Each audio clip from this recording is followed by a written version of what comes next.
나이가 들어 100살을 넘기고 보니 사람들은 종종 나에게 묻곤 합니다. 교수님, 어떻게 하면 사람을 잘못 보지 않고 평생의 동반자를 찾을 수 있습니까? 그럴 때마다 나는 빙긋이 웃으며 이렇게 대답합니다. 그 사람과 마주 앉아 밥 한 끼를 아주 천천히 드셔보십시오. 수만 마디의 말보다 숟가락 하나를 드는 그 손길에 그 사람의 평생이 담겨 있습니다. 우리는 흔히 화려한 경력이나 세련된 말투, 그럴듯한 옷차림에 현혹되곤 합니다. 하지만 그것은 모두 꾸며낼 수 있는 껍데기에 불과합니다.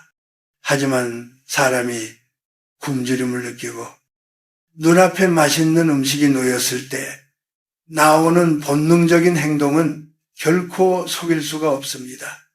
그것은 그가 살아온 세월의 축적이며 부모에게서 배운 가정교육의 핵심이자 그가 타인을 대하는 무의식적인 태도이기 때문입니다.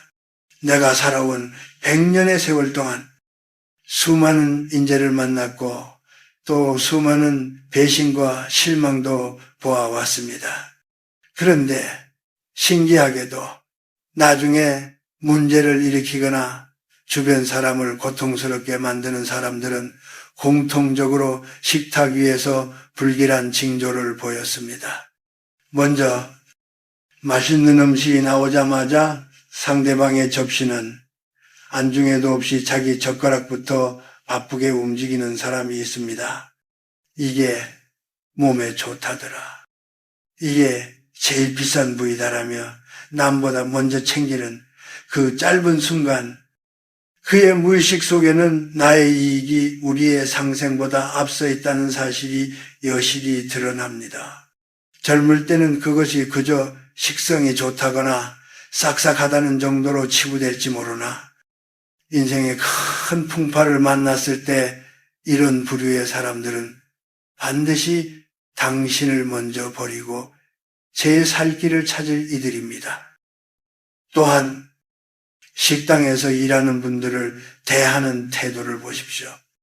음식에 간이 조금 맞지 않는다고 해서 혹은 서빙이 조금 늦어진다고 해서 마치 아랫사람 부리듯 무례하게 구는 사람이 있습니다. 그것은 단순한 성격 급함이 아닙니다.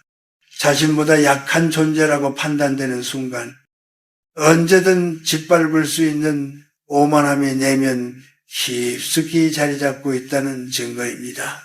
진정한 인격은 나에게 이익을 줄 사람 앞이 아니라 아무런 대가를 기대할 수 없는 사람 앞에서 비로소 증명되는 법입니다.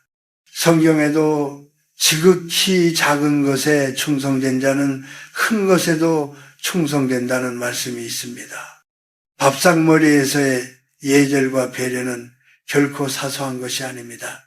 숟가락을 놓는 소리, 음식을 씹는 태도, 그리고 상대방의 속도에 맞춰 밥을 먹는 그 기다림 속에 배려라는 고귀한 가치가 숨어 있습니다.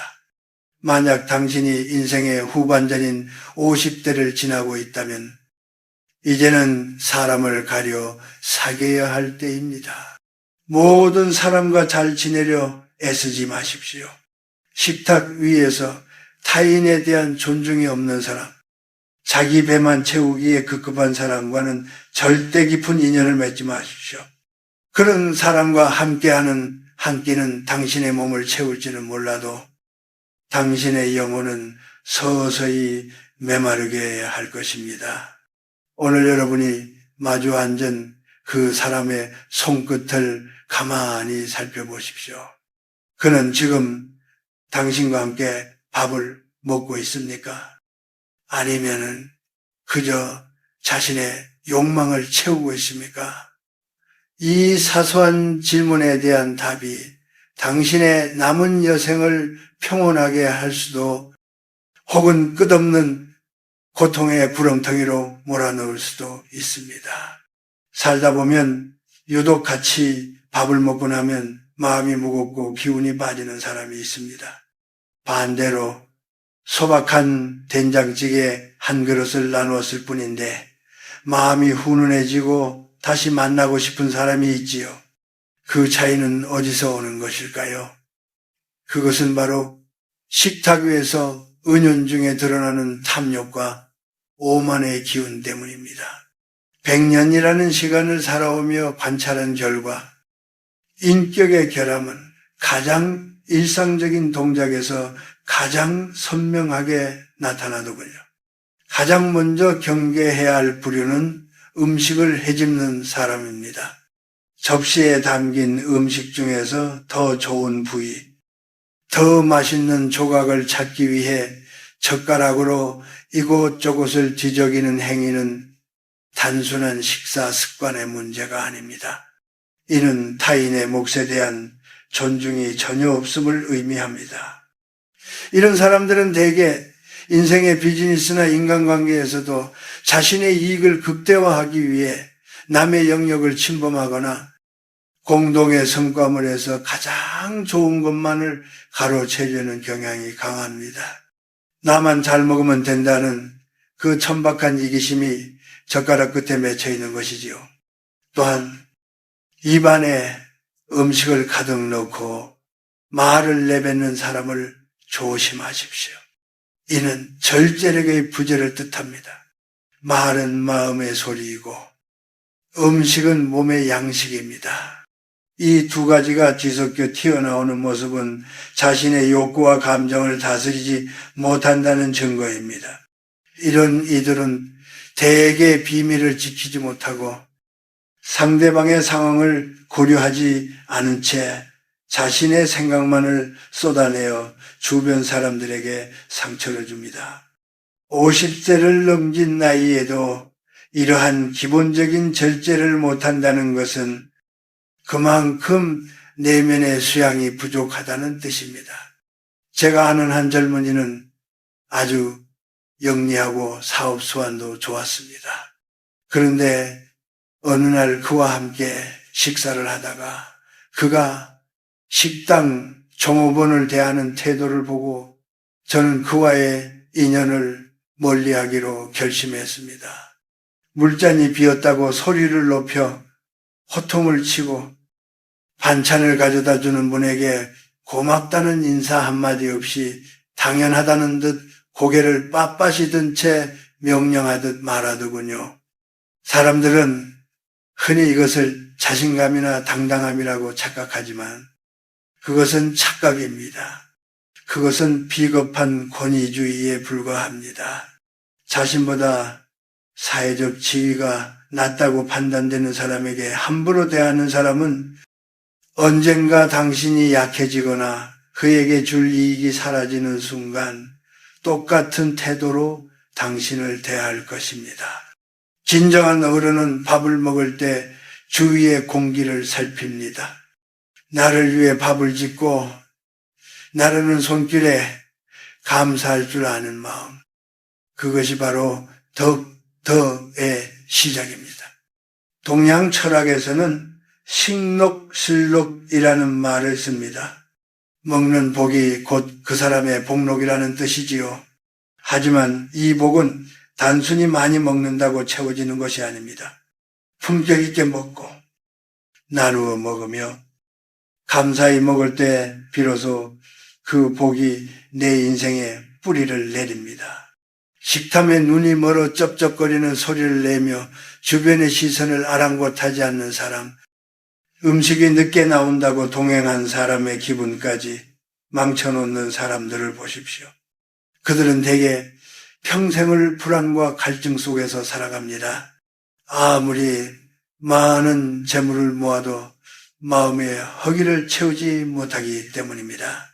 만약 여러분 주변에 이런 특징을 가진 이가 있다면 그와 깊은 속마음을 나누지 마십시오.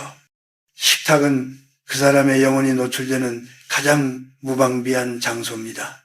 거기서 본 모습이 진짜 그 사람의 본 모습임을 잊지 마십시오. 성숙한 인간은 자신의 식욕조차 타인을 배려하는 예절로 감쌀 줄 아는 법입니다. 인생의 정오를 지나 저녁 노을이 비치는 50대, 60대가 되면 우리는 비로소 깨닫게 됩니다. 젊은 날 그토록 매달렸던 인맥과 화려한 모임들이 얼마나 덧없는 것이었는지를 말입니다. 특히 사람을 잘못 보고 곁에 둔 대가는 단순히 금전적인 손실에 그치지 않습니다. 그것은 영혼의 잠식이며 남은 생을 송두리째 흔들어 놓는 깊은 고독의 시작이기도 합니다. 저는 100년이라는 긴 세월을 살며 식탁에서 보여준 그 작은 무례함과 이기심을 대수롭지 않게 넘겼다가 말년에 피눈물을 흘리는 이들을 수없이 보아왔습니다. 사람이 좀 식탐이 있을 수도 있지. 밥 먹을 때 전 무례해도 일은 잘하니까 라며 스스로를 위로하며 곁을 내주었던 그 인연들이 결국 가장 힘들 때 등을 돌리거나 가장 소중한 것을 앗아가는 비수가 되어 돌아오더군요. 우리가 누군가와 밥을 먹는다는 것은 단순히 영양분을 섭취하는 행위가 아닙니다. 그것은 서로의 에너지를 나누고 서로의 우주를 공유하는 의식입니다.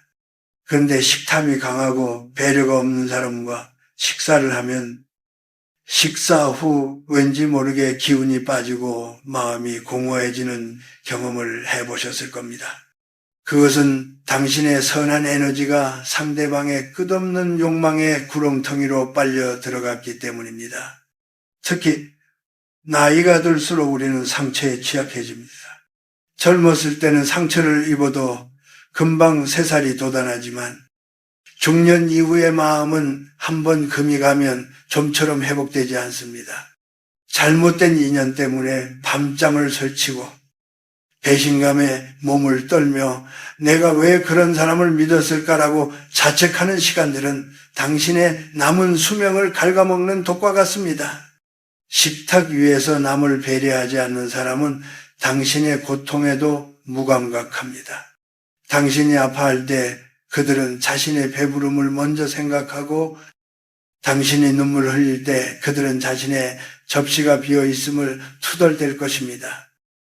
이런 사람들을 곁에 두고 나이가 드니 외롭다며 억지로 인연의 끈을 붙잡고 있는 것은 스스로 독이 든 성배를 마시는 것과 다를 바 없습니다. 여러분, 고독을 두려워하지 마십시오. 진정으로 두려워해야 할 것은 나쁜 인연과 함께하는 가짜 풍요입니다. 혼자서 정갈하게 차린 밥상을 마주하며 느끼는 평온함이 무례한 이들과 함께하는 성찬보다 100배, 1000배 낫습니다. 저는 혼자 밥을 먹는 시간을 참 좋아합니다. 그 시간은 나 자신과 대화하는 시간이며 내 영혼을 정화하는 시간이기 때문입니다. 우리가 누군가에게 대접받기를 원하기 전에 내가 먼저 식탁 위에서 어떤 사람이었는지 돌아보아야 합니다. 혹시 나도 모르게 타인의 상처를 보지 못한 채 내 욕심만 채우지는 않았는지, 내 애로움을 달래기 위해 나쁜 징조를 보이는 사람을 억지로 곁에 두지는 않았는지 말입니다. 인생 후반전의 평화는 비움에서 옵니다.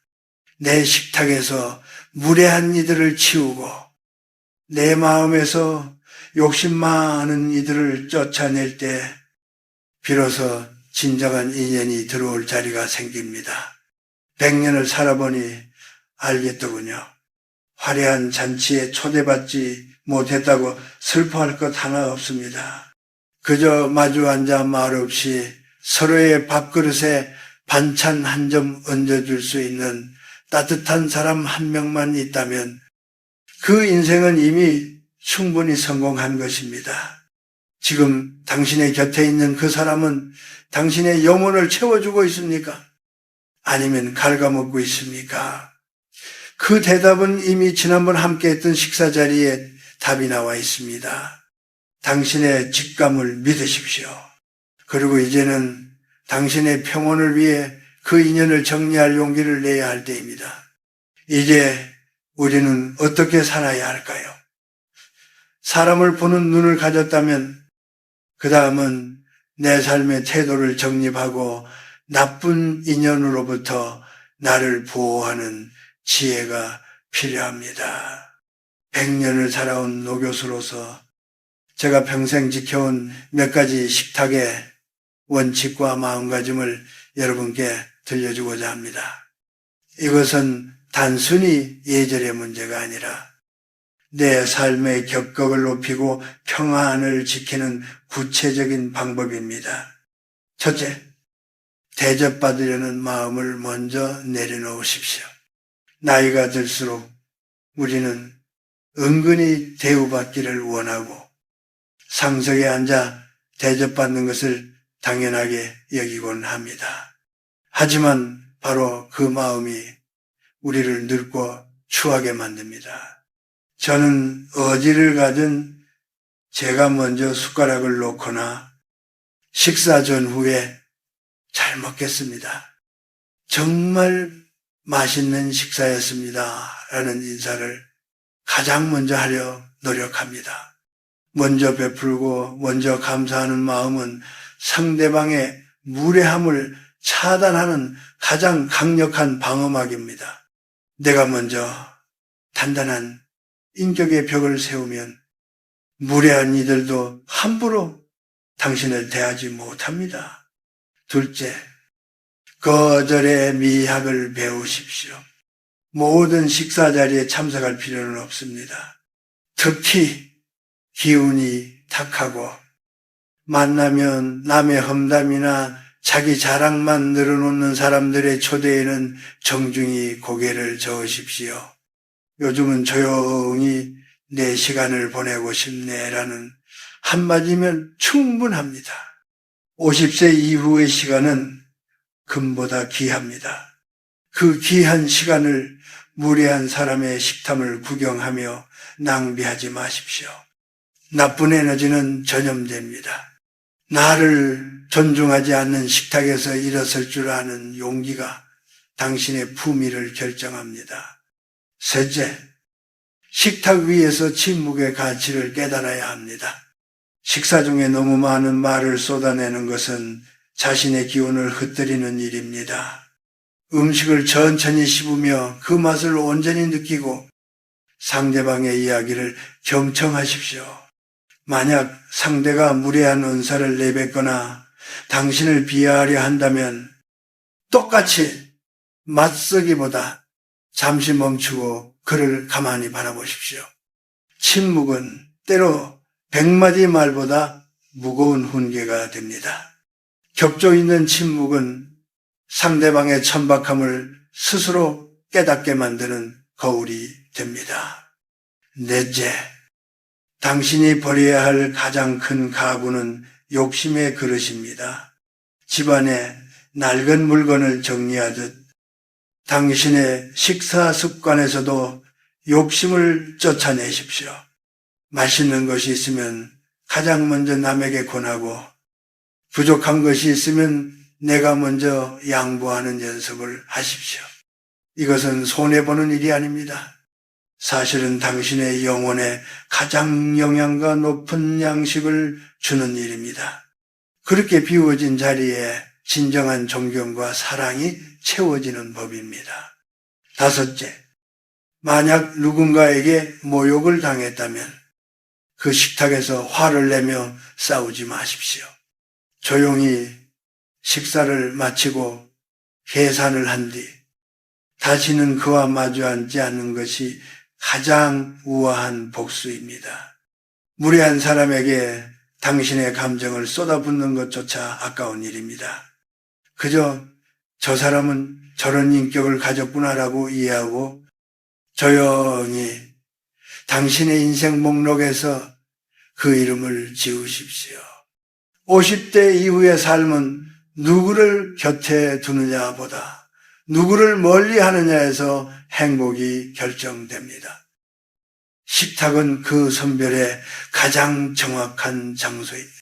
정갈한 음식, 따뜻한 대화, 그리고 서로를 배려하는 젓가락질이 오가는 자리를 만드십시오. 설령 혼자 먹는 소박한 밥상일지라도 스스로를 귀하게 대접하며 드십시오. 당신이 당신 자신을 귀하게 여길 때 세상 또한 당신을 함부로 대하지 못할 것입니다. 그것이 바로 100년을 살아온 제가 당신에게 줄 수 있는 가장 실질적인 처세의 비결입니다. 이제 긴 이야기를 마무리할 시간이 되었군요. 100년이라는 시간의 강을 건너오며 수만 번의 끼니를 마주했지만 여전히 제 가슴 속에 가장 깊이 남아있는 것은 화려한 산의 진미가 아닙니다. 그것은 진심이 담긴 따뜻한 밥 한 공기와 나를 진정으로 아껴주던 이의 정갈한 손길이었습니다. 인생의 황혼기에 접어든 여러분께 마지막으로 가슴 깊은 곳에서 우러나오는 진심을 전하고 싶습니다. 여러분, 식탁은 단순히 배를 채우는 곳이 아니라 삶의 태도를 짓는 곳입니다. 누군가와 함께 밥을 먹는다는 것은 그 사람의 인생 한 조각을 내 몸속으로 받아들이는 것과 같습니다. 그러니 제발 당신의 소중한 인생을 아무에게나 내어주지 마십시오. 식탁에서 보여주는 타인의 무례함을 그럴 수도 있지라며 넘기지 마십시오. 그것은 당신의 영혼에 작은 멍을 들이는 일이며 결국 당신의 삶을 병들게 하는 씨앗이 됩니다. 제가 살아보니 인생에서 가장 큰 후회는 돈을 더 벌지 못한 것도 더 높은 자리에 오르지 못한 것도 아니었습니다. 그보다는 나를 소중히 여기지 않는 사람들에게 내 소중한 시간을 낭비한 것이었습니다. 식탐에 눈이 멀어 타인의 마음을 다치게 하는 사람, 자신의 우월함을 증명하기 위해 식탁을 전쟁터로 만드는 사람들을 일찍이 멀리하지 못한 것이 못내 아쉬움으로 남습니다. 이제 여러분은 선택해야 합니다.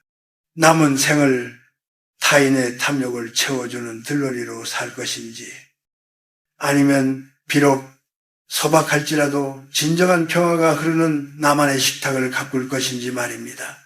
50세 이후의 삶은 양보다 지리시간입니다. 10명의 가짜 친구보다 마음 편히 밥 한 끼 나누며 서로의 고단한 어깨를 다독여 줄 수 있는 단 한 명의 진실한 인연이 더 귀합니다. 마지막으로 이 말을 꼭 해주고 싶군요. 스스로를 가장 귀한 손님처럼 대접하십시오. 혼자 밥을 먹을 때도 예쁜 그릇에 음식을 담고 정성껏 수저를 놓으십시오. 당신이 당신의 식탁을 귀하게 여길 때 당신의 인격은 비로소 완성됩니다.